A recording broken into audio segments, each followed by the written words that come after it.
আমরা আজকে যে জায়গায় বসে আছি এই জায়গাটার নাম হচ্ছে তোয়াকুল ইউনিয়ন।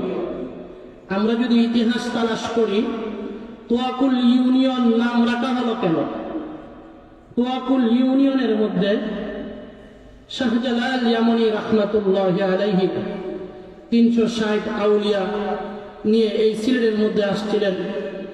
শাহজালাল ইয়ামানী রাহমাতুল্লাহি আলাইহি ওনার উত্তরসূরির মধ্যে একজন, যিনি তাদের আদর্শে বড় হয়েছিলেন, আল্লামা শায়েখ তোয়াকুল শাহ রাহমাতুল্লাহি আলাইহি। উনি বহু বড় এক বুজুর্গ ছিলেন, আল্লাহর ওলি ছিলেন। ওনার খানকা এই তোয়াকুল শাহী ঈদগাহর মধ্যে ছিল। এই জায়গায় তিনি অবস্থান গ্রহণ করেছিলেন। এলাকার মানুষ ওনার কাছে বয়াত হয়েছিল, এলাকার মানুষ ওনার কাছ থেকে দ্বীনি শিক্ষা অর্জন করেছিল। শেষ পর্যন্ত ওনার নাম যেহেতু তোয়াকুল শাহ, ওনার নামে এই এলাকার নাম রাখা হয় তোয়াকুল। এই তোয়াকুল শহীদগার পাশে এখানে একটা মেডিকেল ছিল, তখন এই মেডিকেলের নাম রাখা হয় তোয়াকুল মেডিকেল। তোয়াকুল এই ছোট্ট বাজার ছিল, তখন এই বাজারের নাম দেওয়া হয় তোয়াকুল বাজার।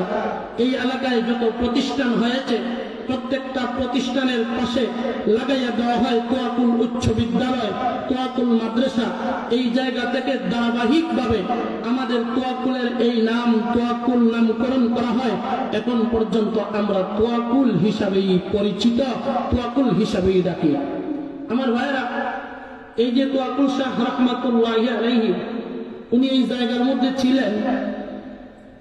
ইতিহাস শুনলে পাওয়া যায়, এই যে আমার পাশে বসে আছেন তোয়াকুলের অন্যতম ওলি আল্লামা শায়েখ আবু বকর দামাত বারাকাতুহু, আমার শ্রদ্ধাভাজন উস্তাদ, উস্তাদুল মুহাদ্দিসিন ওয়াল মুফাসসিরিন।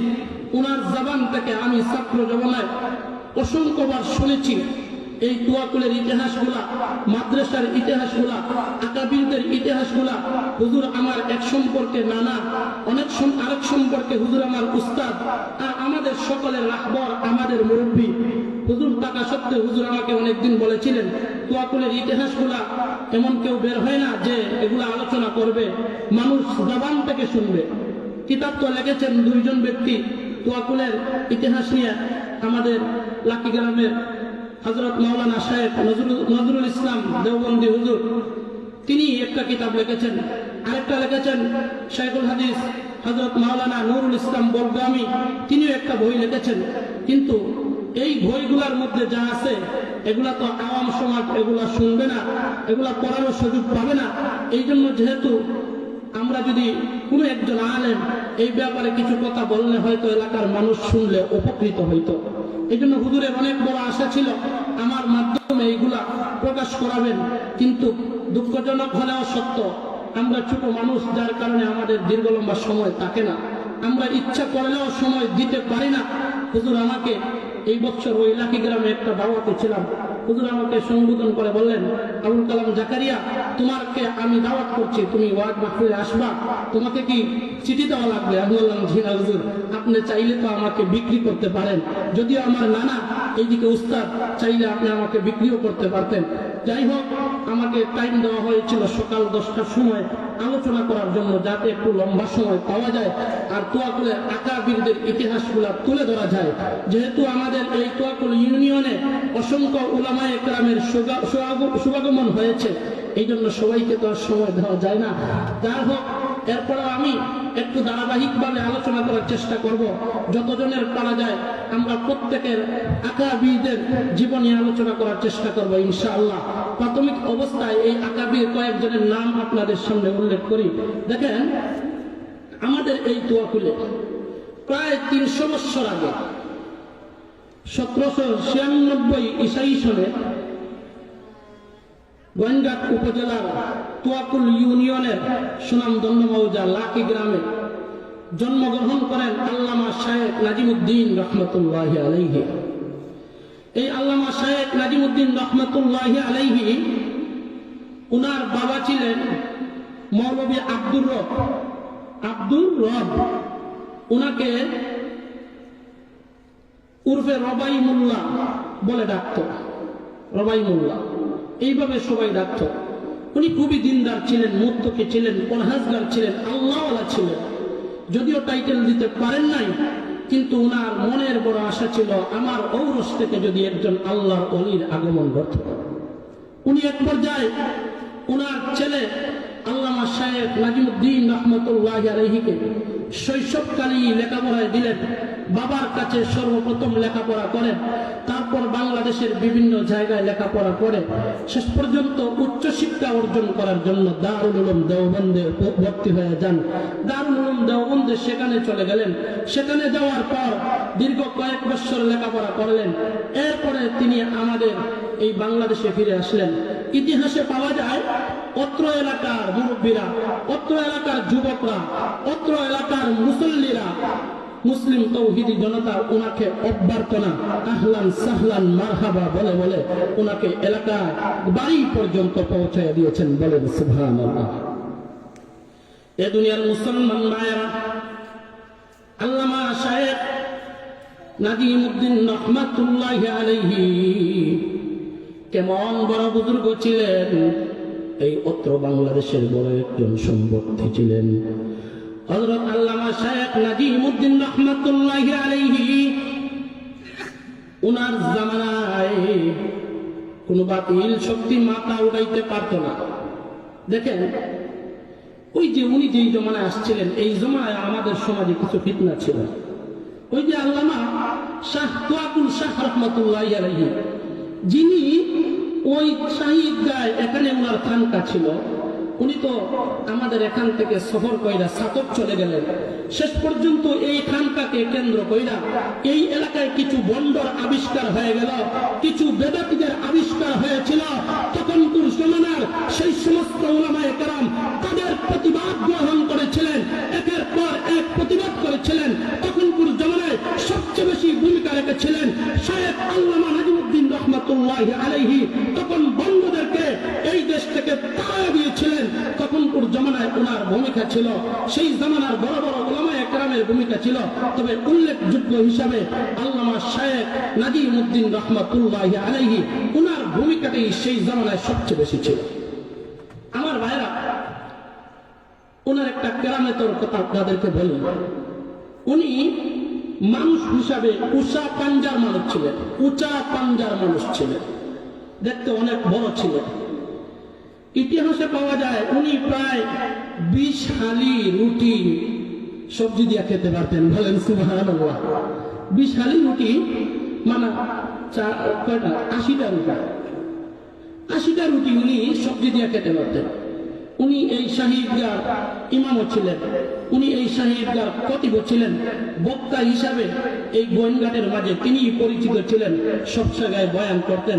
আল্লাহ ওনাকে এত শক্তি দিয়েছিলেন, একটা নৌকা, লম্বা নৌকা একাই উপরে উঠাইয়া দিতেন, আবার একাই নামাইয়া দিতে পারতেন। কয়েকজন যদি পিছন দিয়ে টানতেন, তারপরেও তিনি টের পাইতেন না। উনার জামানায় একবার কয়েকজন পুলিশ উনার সাথে বেয়াদবি করেছিল। এই দৃষ্টান্ত স্বরূপ আপনাদেরকে এই ঘটনাটা শুনিয়ে দেয়। দেখেন, লাগি গ্রামের এক পর্যায়ে এই পশ্চিম পাড়ায় কয়েকজনের উপর মামলা ছিল কোন একটা কারণকে সামনে রেখে। তো উনি দারুল উলুম দেওবন্দ থেকে লেখাপড়া সমাপ্ত করে চলে আসছেন। এমন একটি অবস্থায় উনি জানতে পারলেন এই বাড়ি পুলিশ আসি আক্রমণ করছে। অসহায় মানুষ যারা নির্দোষী, এদেরকেও ধরে নেওয়ার চেষ্টা করছে। আল্লামা শায়েখ নাজিমুদ্দিন রহমাতুল্লাহি আলাইহি উনাকে এলাকার মানুষ দেখাইলেন। এই দুনিয়ার মুসলমান ভাইয়েরা ভালো করে শুনেন, দেখেন, আল্লামা শায়েখ নাজিমুদ্দিন রহমাতুল্লাহি আলাইহি কেমন কেরামতি ছিল। ওই জায়গায় তিনি অবস্থান গ্রহণ করছেন। এমন একটি অবস্থায় পুলিশকে তিনি সম্বোধন করে বললেন, ও পুলিশ, তুমি যে যাদেরকে ধরছো এরা সবাই কিন্তু দোষী নয়, যারা দোষী এরা চলে গেছে। তুমি এই সপ্তাহে তাদেরকে ছাড় দাও, আগামী সপ্তাহে তারা নিজে নিজে হাজিরা দিবে। এমন একটি অবস্থায় পুলিশ অমান্য করলো, এই আল্লাহর ওলির কথা শুনতে রাজি হইল না। শেষ পর্যন্ত সবাইকে নিয়ে নৌকায় উঠাইয়া দিল। আল্লাহর ওলি বারবার ডাক দিয়া বললেন, ও পুলিশ, সরকারের বাহিনী, তোমরা চাইলে নিতে পারবা, কিন্তু আমি একজন মাওলানা হিসেবে বলছি, এদের উপর জুলুম কইরো না, অত্যাচার কইরো না। ও দুনিয়ার মুসলমান ভাইরা, এমন একটি অবস্থায় আল্লামা শায়েখ নাজিমুদ্দিন রহমাতুল্লাহি আলাইহি এদেরকে বারবার বললেন, কিন্তু তারা কথা মানল না। এক পর্যায়ে যখন নৌকার মধ্যে উঠলেন সবাইকে নিয়ে, এমন সময় পুলিশ চায় ইঞ্জিলকে স্টার দিবে, কিন্তু দিতে পারে না। বারবার চেষ্টা করার পর চেষ্টা করলেন, কিন্তু ব্যর্থ হয়ে গেল। শেষ পর্যন্ত পুলিশ এই শায়েখের কাছে ক্ষমা চাইল আর বলল, আপনার কথা গ্রহণ করলাম, আমাদের ইঞ্জিলটা যেন চালু হয়ে যায়, আল্লাহর কাছে দোয়া করেন। এবার তিনি বললেন, ঠিক আছে, এদেরকে ছেড়ে দিন। এরপরে ওনাকে ওদের সবাইকে ছেড়ে দিল। তিনি বললেন, এখন স্টার দেন, স্টার হয়ে যাবে। সাথে সাথে এই নৌকাটা মধ্যে যে ইঞ্জিল ছিল এটার মধ্যে স্টার দিলেন, নৌকা চলে, তারা চলে গেল। শেষ পর্যন্ত শায়েখ নাজিমুদ্দিন রহমাতুল্লাহি আলাইহি এলাকার মানুষকে সম্বোধন করে বললেন, তোমরা যারা দোষী তোমরা আগামী সপ্তাহে গিয়ে হাজিরা দিও, আর যারা দোষী নয় তোমরা এখন আর এই জায়গায় যাওয়ার দরকার নাই। কয়েকজন দোষীর কারণে বাকি মানুষের উপর জুলুম হবে, এটা কখনো গ্রহণ করা যায় না। আমার ভাইরা, এই যে শায়েখ নাজিমুদ্দিন রহমাতুল্লাহি আলাইহি, উনাকে অত্র এলাকার মানুষ এত ভালোবাসতেন, মহাব্বত করতেন।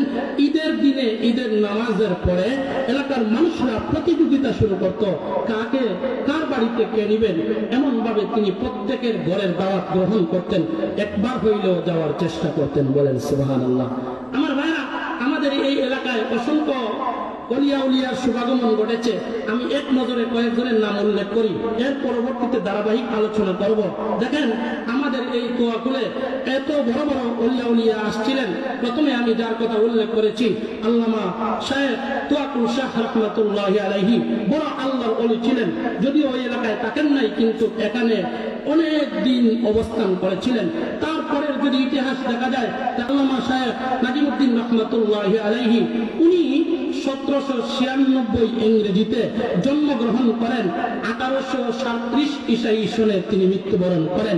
এরপরে আরেকজন আল্লাহর ওলির আগমন ঘটল। উনি শায়েখ নাজিমুদ্দিন রহমাতুল্লাহি আলাইহি যখন বয়স্ক হয়ে গেলেন, এই সময় জন্মগ্রহণ করলেন বলগ্রাম গোয়েন্দাট উপজেলার তোয়াকুল ইউনিয়নের ঐতিহ্যবাহী সুনামধন্য গ্রাম বলগ্রামে জন্মগ্রহণ করলেন আল্লামা শায়েখ কালিমুল্লাহ রহমাতুল্লাহি আলাইহি। 19 শতাব্দীতে তিনি জন্মগ্রহণ করলেন হাজী উজিরউদ্দিন রহমাতুল্লাহি আলাইহির ঔরসে। এর পরবর্তীতে আরেকজন বুজুর্গ আসলেন, ওনার নাম এই তোয়াকুল ইউনিয়ন বীরকুলি গ্রামে আল্লামা আকবর আলী সাহেব রহমাতুল্লাহি আলাইহি। 19 শতাব্দীর মধ্যে উনিও জন্মগ্রহণ করলেন। এরপরে আরেকজন বুজুর্গ জন্মগ্রহণ করলেন এই আমাদের লাকি গ্রাম পূর্ব পাড়ায়, আল্লামা শায়েখ আজিজুর রহমান রহমাতুল্লাহি আলাইহি। ওনার বাবার নাম ছিল আশরাফ মুন্সি। এর পরবর্তীতে আরেকজন বুজুর্গ আমাদের এই তোয়াকুলে ছিলেন, আল্লামা হাজী আলী রহমাতুল্লাহি আলাইহি। আরেকজন বুজুর্গ ছিলেন হাজী আলী রহমাতুল্লাহি আলাইহি, উনি বোল গ্রামে জন্মগ্রহণ করেছিলেন। আরেকজন বুজুর্গ আল্লাহর ওলি আল্লামা শায়েখ নাজিমুদ্দিন রহমাতুল্লাহি আলাইহি ইসবপুর গ্রামে জন্মগ্রহণ করলেন। এর পরবর্তী ইতিহাস তালাশ করলে পাওয়া যায় আরেকজন বড় বুজুর্গ জন্মগ্রহণ করলেন আল্লামা শায়েখ আব্দুস সত্তার রহমাতুল্লাহি আলাইহি। তোয়াকুল ইউনিয়নের ঐতিহ্যবাহী গ্রাম নোয়াপাড়া গ্রামে জন্মগ্রহণ করলেন। এর পরবর্তীতে যদি দেখা যায় আরেকজন বুজুর্গ জন্মগ্রহণ করলেন আল্লামা শায়েখ আব্দুস সামাদ সাহেব বলগ্রামী হুজুর রহমাতুল্লাহি আলাইহি। আরেকজন বুজুর্গ এই তোয়াকুল ইউনিয়নের শুভাগমন করলেন আল্লামা শায়েখ খায়রুল্লাহ বলগ্রামী হুজুর। উনি যদিও মন্দির গ্রামে জন্মগ্রহণ করেছিলেন, পরবর্তী জামানায় উনি বলগ্রামে অবস্থান করেছিলেন। তোয়াকুল মাদ্রাসার সর্বপ্রথম 2 জন শিক্ষক ছিলেন, একজনের নাম আল্লামা সফিউল্লাহ রহমাতুল্লাহি আলাইহি, আরেকজনের নাম আল্লামা শায়েখ খায়রুল্লাহ বলগ্রামী হুজুর দামাত বারাকাত রহমাতুল্লাহি আলাইহি। উনি এই তোয়াকুল ইউনিয়ন একসময় নন্দীগ্রাম ইউনিয়নের সাথে সম্পৃক্ত ছিল। তোয়াকুল কোন ইউনিয়ন ছিল না, তখন নন্দীগ্রাম ইউনিয়ন ছিল। যখন নন্দীগ্রাম ইউনিয়ন ছিল, তোয়াকুল এবং নন্দীগ্রাম উভয় মিলিয়া এক ইউনিয়ন ছিল, তখন 2 বারের চেয়ারম্যান ছিলেন। 10 বছর চেয়ারম্যান এই এলাকায় করেছিলেন। শেষ পর্যন্ত উনি এই তোয়াকুল মাদ্রাসায় দীর্ঘদিন শিক্ষা দান করলেন। আমার ভাইয়েরা, আরো যদি আমরা তালাশ করি দেখা যায় আমাদের এই অত্র এলাকায় এত বড় বড় বুজুর্গ আগমন হয়েছেন। আল্লামা শায়েখ মুবাশশির আলী পাকরাজি হুজুর রাহমাতুল্লাহি আলাইহি, আখারে উনার ইতিহাস শুনলে শরীরে কম্পন সৃষ্টি হয়ে যায়। যাই হোক, পরবর্তীতে বলার চেষ্টা করব। এর পরবর্তীতে আরেকজন বুজুর্গ জন্মগ্রহণ করলেন, উনি হলেন আল্লামা শায়েখ মুকররম আলী রহমতুল্লাহি আলাইহি। এর পরবর্তীতে আরেকজন বুজুর্গ জন্মগ্রহণ করলেন, যার নাম আল্লামা সফিউল্লাহ রহমতুল্লাহি আলাইহি, যিনি এই তোয়াকুল মাদ্রাসা প্রতিষ্ঠিত করেছেন। এই তোয়াকুল মাদ্রাসা প্রতিষ্ঠিত করার সময় উনি উনার কাছে দরখাস্ত নিয়ে গিয়েছিলেন। এই যে আমার পাশে বসা আছেন আল্লামা শায়েখ আবু বকর সাহেব অত্র মাদ্রাসার সদরে মুহতামিম, উনি এবং এই জামানার আরেকজন বুজুর্গ, এই যে আমাদের সগামের হুজুর আল্লামা নুরুল ইসলাম সগামী হুজুর রহমতুল্লাহি আলাইহি, এই দুইজন। আরেকজন ছিলেন এই আমাদের মন্দির গ্রামে হযরত মাওলানা আল্লামা শায়েখ আব্দুল লতিফ সাহেব রহমতুল্লাহি আলাইহি। আরেকজন ছিলেন আল্লামা শায়েখ আব্দুল মতিন সাহেব মন্দির গ্রামে হুজুর রহমতুল্লাহি আলাইহি। আবার আমাদের ওই যে তোয়াকুল ইউনিয়নের লাকি গ্রামের আরেকজন ছিলেন আল্লামা শায়েখ আহমদ আলী সাহেব রহমতুল্লাহি আলাইহি, হযরত মাওলানা খয়রুল আমিন আনোয়ারি সাহেবের আব্বা। এরা কয়েকজন মিডিয়া হযরত মাওলানা শায়েখ আল্লামা মুকররম আলী সাহেবের কাছে গিয়েছিলেন, গিয়া বললেন যে দেখো, আমাদের একটা মাদ্রাসার দরকার, অত্র এলাকায় একটা মাদ্রাসা প্রতিষ্ঠিত করার খুবই প্রয়োজন, আপনার মতামত কি, পরামর্শ কি? তখন তিনি জবাব দিয়া বললেন, দেখো, এই এলাকায় অতীতে আমরা একটা মাদ্রাসা করেছিলাম, আমাদের আর্থিক দুর্বলতার কারণে তখন আমরা আর মাদ্রাসা চালাতে পারিনি, বন্ধ হয়ে গেছে। এবার তোমরা সফিউল্লাহ রহমতুল্লাহি আলাইহির কাছে যাও। তখন আল্লামা শায়েখ সফিউল্লাহ রহমতুল্লাহি আলাইহির কাছে তারা সবাই একত্রিত হইয়া চলে গেলেন। তখন সফিউল্লাহ রহমতুল্লাহি আলাইহি তিনি তাদের এই কথাগুলো শুনিয়া তখন এই তোয়াকুল মাদ্রাসা প্রতিষ্ঠিত করলেন। বলেন সুবহানাল্লাহ। আমার ভাইরা, আমাদের এই তোয়াকুল ইউনিয়নে অসংখ্য উলামায়ে কেরাম ছিলেন। যেমন দেখেন আমার শ্রদ্ধাভাজন উস্তাদ শায়েখ হযরত মাওলানা রহিমুল্লাহ হুজুর বলগ্রামী, অত্র এলাকার সফল শিক্ষা সচিব, দীর্ঘদিনের শিক্ষা সচিব হযরত মাওলানা শায়েখ আব্দুল করিম সাহেব রহমতুল্লাহি আলাইহি লাকি গ্রামে জন্মগ্রহণ করেছেন, তিনিও দুনিয়াতে নাই। আমার শ্রদ্ধাভাজন উস্তাদ নন্দির গ্রামের আল্লামা শায়েখ আব্দুল লতিফ সাহেব রহমতুল্লাহি আলাইহি। আরো অসংখ্য বুজুর্গানে দিন আমাদের লাকি গ্রামে একজন বুজুর্গ ছিলেন, যদিও টাইটেল দেন নাই, হযরত মাওলানা আকরাম হুজুর রহমতুল্লাহি আলাইহি। খুবই একজন যোগ্যতা সম্পন্ন ব্যক্তি ছিলেন। এই আকাবিরগুলোর স্মরণ আমাদের করার দরকার। তাই আসলে এখন একের পর এক ধারাবাহিক আলোচনা করার চেষ্টা করি। দেখেন আল্লামা শায়েখ নাজিমুদ্দিন রহমতুল্লাহি আলাইহি পরবর্তী স্তরে বয়স অনুযায়ী যিনি আল্লাহর ওলি হিসাবে এই তোয়াকুলের জমিনে শুভাগমন করেছিলেন, উনি ছিলেন আল্লামা শায়েখ কলিমুল্লাহ বলগ্রামী হুজুর রহমতুল্লাহি আলাইহি। বলেন সুবহানাল্লাহ। এ দুনিয়ার মুসলমান ভাইরা, আল্লামা শায়েখ কলিমুল্লাহ বলগ্রামী হুজুর রহমতুল্লাহি আলাইহি 19বিংশ শতাব্দীতে হাজী উজির আলীর ঔরসের জন্মগ্রহণ করেন। আল্লাহর বান্দা সর্বপ্রথম উনার গ্রামের মধ্যে লেখাপড়া করেন, উনার গ্রামের মক্তবের মধ্যে লেখাপড়া করেন। আল্লামা শায়েখ কলিমুল্লাহ রহমতুল্লাহি আলাইহি উনি বলগ্রামের মধ্যে লেখাপড়া করার পর প্রবল ধারণা তিনি দারুল উলুম দেওবন্দে চলে যান। দারুল উলুম দেওবন্দে যাওয়ার পর এমন অবস্থায় সেখানে দীর্ঘ একটা সময় দারুল উলুম দেওবন্দে লেখাপড়া করেন। আল্লামা হাকিমুল উম্মত আশরাফ আলী থানভী রাহমাতুল্লাহি আলাইহির কাছে শিক্ষা অর্জন করেন, গভীর শিক্ষা অর্জন করে আল্লামা হাকিমুল উম্মত আশরাফ আলী থানভী রাহমাতুল্লাহি আলাইহির খলিফা হয়ে বাংলাদেশের মধ্যে ফিরে আসলেন। কেমন বড় আল্লাহর ওলি ছিলেন ও দুনিয়ার মুসলমান ভাইগো। এই জামানার মধ্যে বাংলাদেশের কয়েকজনের মধ্যে একজন ছিলেন আল্লামা শায়েখ কলিমুল্লাহ রহমাতুল্লাহি আলাইহি। আল্লামা শায়েখ কলিমুল্লাহ রহমাতুল্লাহি আলাইহি তিনি যখন বাংলাদেশে ফিরে আসলেন, আসার পরে বিভিন্নভাবে দ্বীনের খেদমত করার চেষ্টা করলেন। ও মুসলমান ভাই, ওনার কেরামত এত বেশি ছিল, উনি বিভিন্ন ফিতনার মোকাবেলা করেছিলেন। সেই জামানায় সবচেয়ে বেশি ফিতনা ছিল অত্র এলাকার মধ্যে। তিনি বিভিন্নভাবে ফিতনার মোকাবেলা করেছিলেন। ইতিহাসে পাওয়া যায় প্রত্যেকটা অন্যায় কাজের প্রতিবাদে তিনি দাঁড়ায় যেতেন। এত একজন সৎ মানুষ ছিলেন, হকের উপর অটল ছিলেন, শিশাডালা প্রাচীর নিয়ে দাঁড়িয়ে যেতেন। এমন একটি অবস্থায় তিনি নিজে নিজে এই এলাকায় অসংখ্য খেলনা নৌকা দৌড়, সেই সময় নৌকা দৌড় ছিল, এই নৌকা দৌড় দেওয়ার জন্য নৌকা বানাইতো। তিনি অসংখ্য নৌকা নিজ হাতে ভেঙে চুরমাচুর করে দিয়েছেন। এ দুনিয়ার মুসলমান ভাই, ওনার ব্যাপারে একটা ঘটনা বর্ণনা করেন।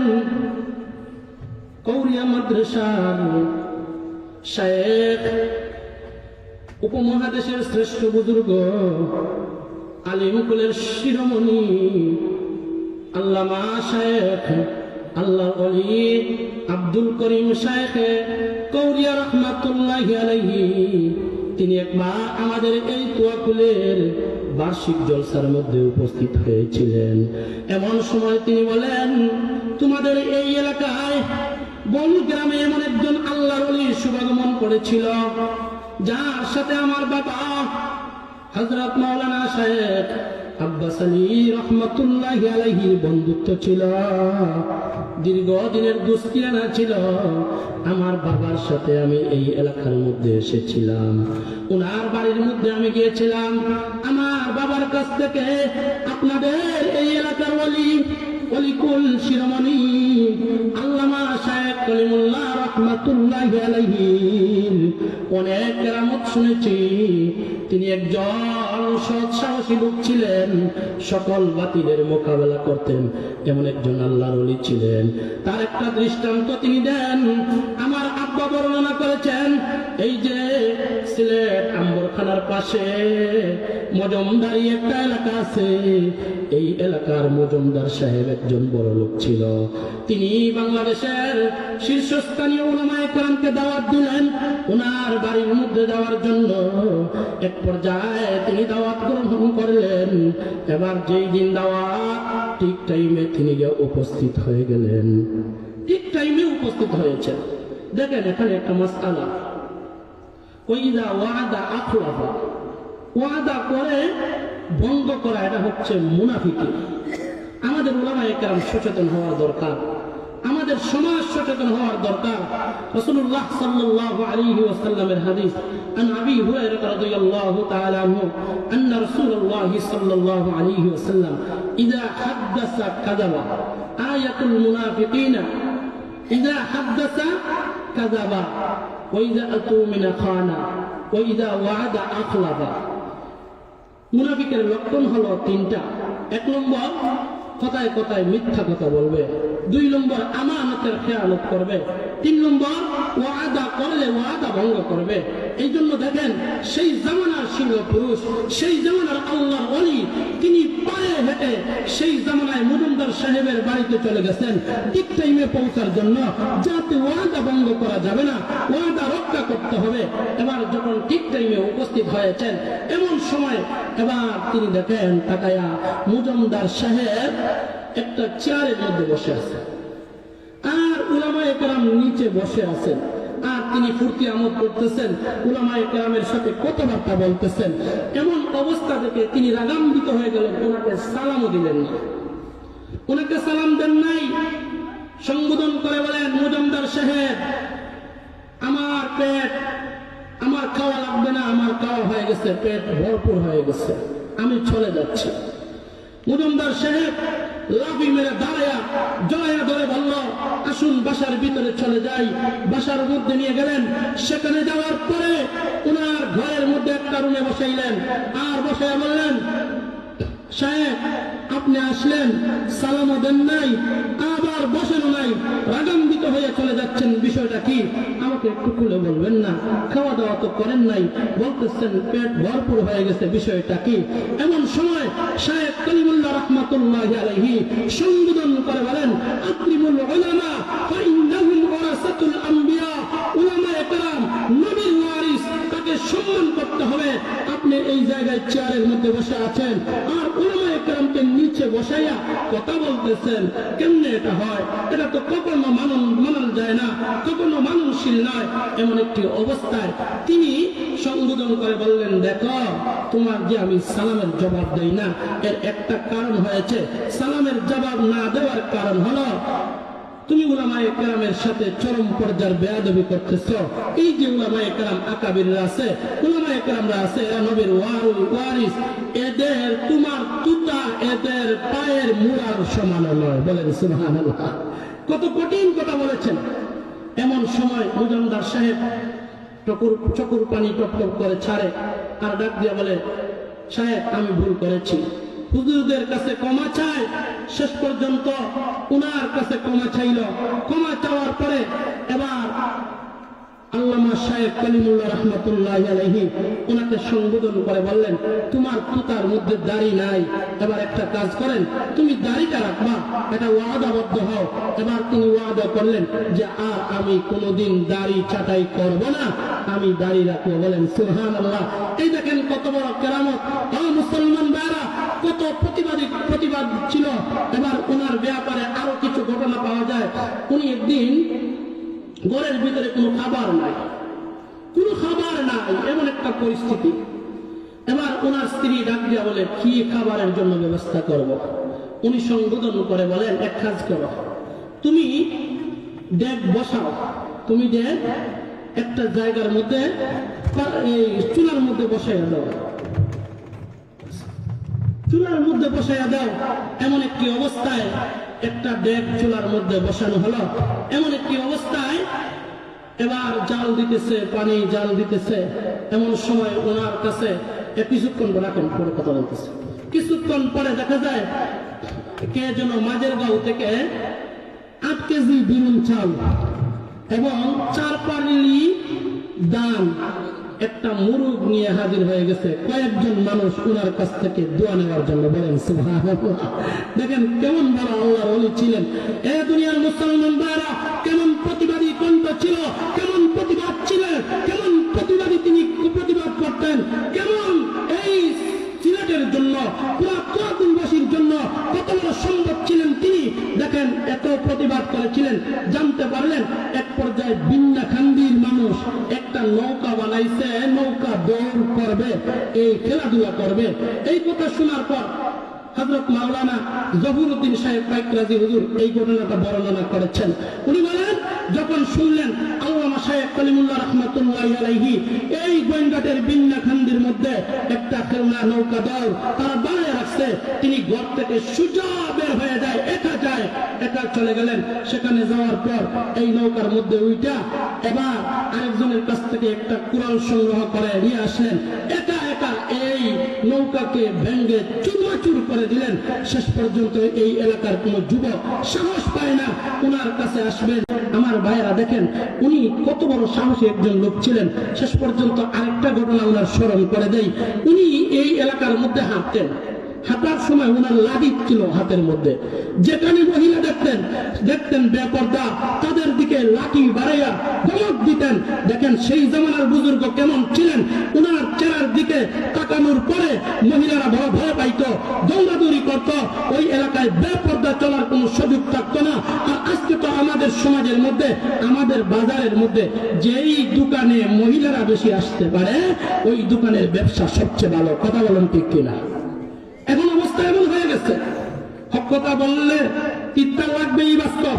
কিন্তু আমাদের আকাবিরদের ইতিহাস এমনই ছিল। ইনশাআল্লাহ দেখেন, আমি শেষ করতেছি এই হযরতের ইতিহাসটা। আরেকটা সংক্ষিপ্ত একটা কথা বলি। দেখেন উনি একবার বয়ানে গিয়েছিলেন তেলিখাল কোম্পানিগঞ্জে। আল্লামা শায়েখ জহুরুদ্দিন সাহেব দামাত বারকাতুহু উনি ওই ঘটনাটা বলেন। উনি বলেন, দেখেন আল্লামা শায়েখ কলিমুল্লাহ রহমতুল্লাহি আলাইহি যখন তিনি টেলিকাল একটা বয়ানের মধ্যে গিয়েছিলেন একটা জুমার দিনে, জানতে পারলেন ওই এলাকার মহিলাগুলা বেপর্দা চলাফেরা করে, ওই এলাকার মহিলাগুলা দিনের বেলায় গোসল করে। এটা নদী ছিল, এখানে পুরুষদের জন্য আসা যাওয়ার যাতায়াত রাস্তা ছিল, একটু বেপর্দা হয়ে যায়, গোসল করাটা মহিলাদের জন্য কষ্ট হয়। তখন তিনি বলেছিলেন, এখন থেকে তোমাদের এই এলাকার মহিলাগুলাকে মাগরিব করে গোসল করাবেন, বলবেন এই সময় গোসল করার জন্য। এই সময় থেকে যেই প্রথাটা চলে আসছিল, আলহামদুলিল্লাহ এখন পর্যন্ত কোম্পানিগঞ্জ টেলিকাল এই প্রথাটা চলে আসছে। আমি এই কথাটাই স্মরণ করে দিতে চাই। আমার ভাইরা, আমাদের এখানে জন্ম নিয়েছিলেন আল্লামা শাইখ সফিউল্লাহ রহমতুল্লাহি আলাইহি, আল্লামা শাইখ নুরুল ইসলাম সদাবি হুজুর রহমতুল্লাহি আলাইহি। এক একজন বুজুর্গের আলোচনা যদি আমি পুরা দিন করি শেষ হবে না। যেহেতু আমাদের মেহমান চলে আসছেন, তাহলে মেহমানদেরকে দিতে হয়। পরবর্তীতে যদি আল্লাহ কোনো সুযোগ করে দেয়, আমি নিয়োগ করেছি আমাদের এই তুয়াকুল ইউনিয়নে যত উলামায়ে কেরাম আসছেন প্রত্যেকটা উলামায়ে কেরামের জীবনী আলোচনা করব। আলহামদুলিল্লাহ কিতাব লেখা আছে, আরো একটা কিতাব আকাবিরে তুয়াকুল হিসাবে আমি লেখা শুরু করেছি। দোয়া করবেন আল্লাহ তাআলা যেন এটা পূর্ণ করে দেয়। বিশেষ করে আমার এই যে আমার পাশে বসে আছেন আমাদের তুয়াকুল মাদ্রাসার সুনামধন্য দীর্ঘদিনের মুহতামিম, বর্তমানের সদরে মুহতামিম, বর্তমান তুয়াকুলের আল্লাহর ওলি আল্লামা আবু বকর সাহেব দামাত বারাকাতুহু হযরতের সহযোগিতায় আমি লেখা শুরু করে দিয়েছি। দোয়া করবেন আল্লাহ তাআলা যেন আমাকে এই লেখাগুলো পূর্ণ করার তৌফিক দান করে, এবং যেন প্রত্যেকজন বুজুর্গের আলোচনা যেন আমি ধারাবাহিক করি, আর এইগুলা যেন ইউটিউবে যায়, এলাকার মানুষ জেনে যেন বুঝতে পারে আমরা কোন জায়গায় জন্ম নিয়েছি, আমাদের কি করা উচিত। বর্তমান জমানায় যারা নৌকাদের ব্যবস্থা করেন, বর্তমান জমানায় যারা খেলাধুলার ব্যবস্থা করেন, তোমাদের লজ্জা লাগার দরকার। এই জমানায় অসংখ্য উলামায়ে কেরাম এই তুয়াকুলের জমিনের মধ্যে এসেছিল, সবাই প্রতিবাদ করেছিল। বর্তমানে তুয়াকুলে প্রায় 5 থেকে 600 উলামায়ে কেরাম আছেন, আর এই জায়গায় খেলনা দৌড়, নৌকা দৌড়, এই সমস্ত খেলার আয়োজন করবেন, গানের আয়োজন করবেন। নাউজুবিল্লাহ, আপনাদের উপর অসংখ্য ওলি আউলিয়াদের বদদুয়া করবে। লজ্জা থাকার দরকার, আপনাদের লজ্জা থাকার দরকার। আলিম উলামা থাকা সত্ত্বে এত বড় একটা বেহায়াপনা শুরু করে দিবেন, এটা কখনো এলাকার মুসলমান মেনে নিতে পারে না। আমরা অসংখ্যবার প্রতিবাদ করেছিলাম, প্রয়োজনে জীবন দিতে হয়, আমরাও দিতে প্রস্তুত থাকবো।